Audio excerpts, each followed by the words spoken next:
property destroyed, and our institutions, especially constitutional institutions, attacked. Once again, I extend my deepest condolences to those who unfortunately lost their lives. One life, as we all know, lost is a life too many. To the mothers, fathers, siblings, relatives, and friends of those who lost their lives, my deepest sympathies and condolences to you all. Equally, to the many others who are injured and recuperating, I wish them quick recovery. The government of Kenya will support all those who've lost their lives and those who've been injured. Despite all this, as a nation, we are finally discussing issues. We are not discussing tribes, personalities, or political formations, but rather we are discussing issues that affect each and every one of us.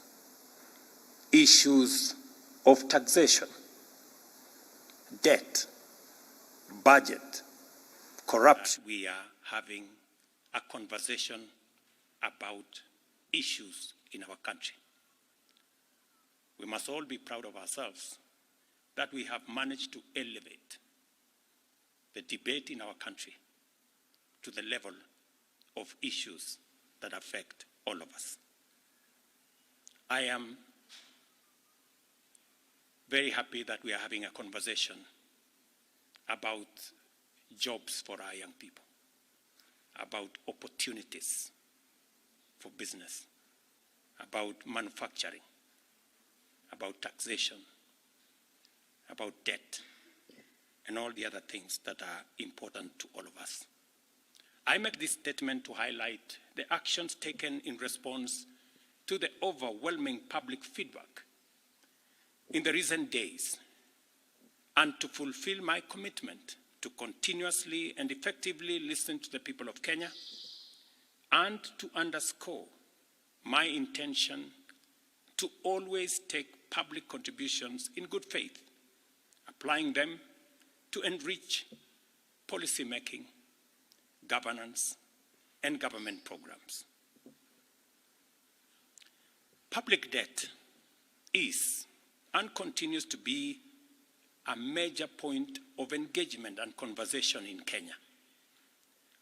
I have today appointed an independent task force to carry out a comprehensive forensic audit of our public debt and report to us in the next 3 months. This audit will provide the people of Kenya with clarity on the extent and nature of our debt, how public resources have been expended, and will also recommend proposals for managing our public debt in a manner that is sustainable and does not burden future generations. The consequence of withdrawing the finance bill is the reduction of our revenue targets by 346 billion. Over the last few days, our Treasury team has been assessing the adverse impact of either reducing the budget by 346 billion in full or borrowing the 346 billion in full. And cutting the entire amount in our assessment would significantly and drastically affect the delivery of critical government services, while borrowing the whole amount in full will occasion a fiscal deficit by a margin that would have significant repercussions on many sectors, including our exchange rates and interest rates.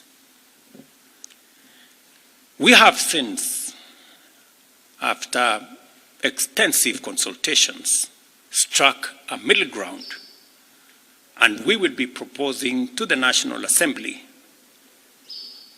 a budget cut of not the entire 346, but a budget cut of 177 billion, and borrowing the difference. Whatever we are going to borrow, the difference, will increase our fiscal deficit from what I intended to be 3.3% of our GDP. It will now go up to 4.6% of GDP, still lower than last year, and will be used to fund some of our critical government services. We will use the money that we will borrow to protect funding for some of the critical areas that the people of Kenya have asked me to protect. They include hiring of junior secondary school teachers and medical interns, funding the milk stabilization program for our dairy farmers, reviving our stalled road projects that are in many parts of Kenya, retaining the fertilizer subsidy program that has helped us manage our cost of living,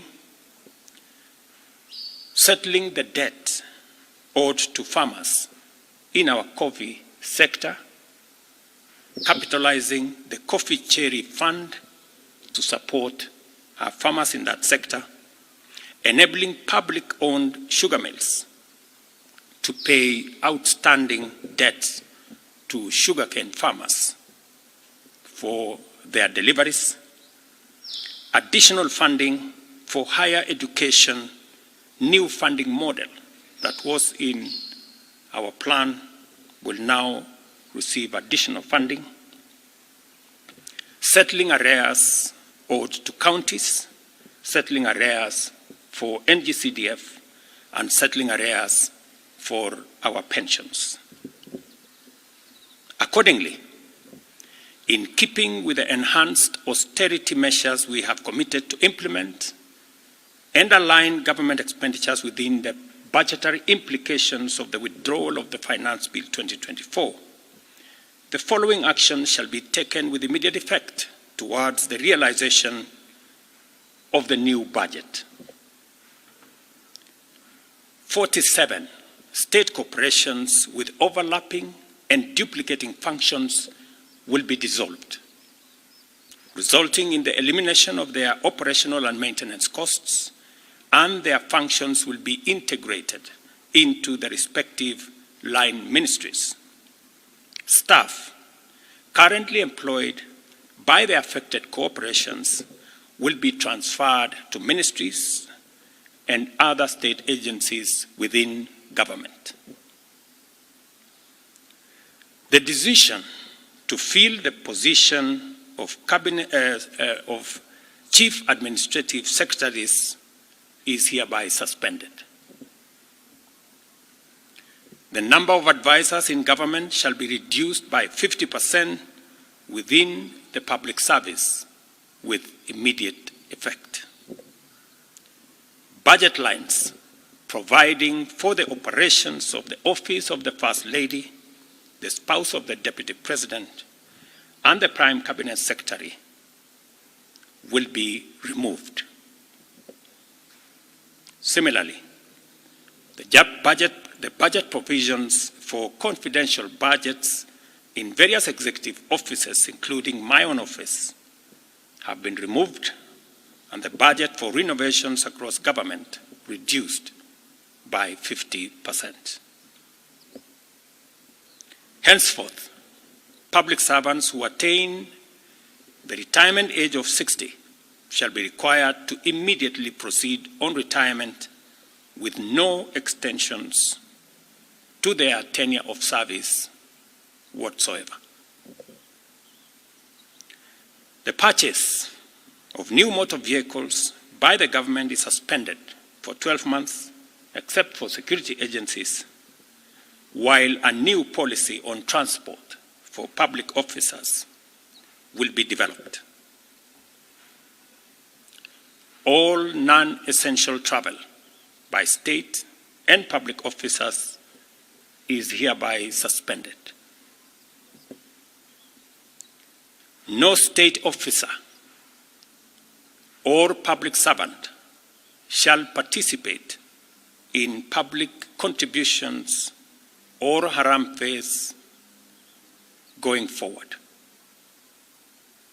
The Attorney General is hereby directed to prepare and submit legislation to this effect and develop a mechanism for structured and transparent contributions for public, charitable, and philanthropic purposes. These measures will be followed by changes in government that I will be making shortly. We are determined to carry out this and other interventions to improve the quality, efficiency, and transparency in serving the people of Kenya and ensure that citizens receive maximum value for their resources from a public sector that prioritizes their welfare.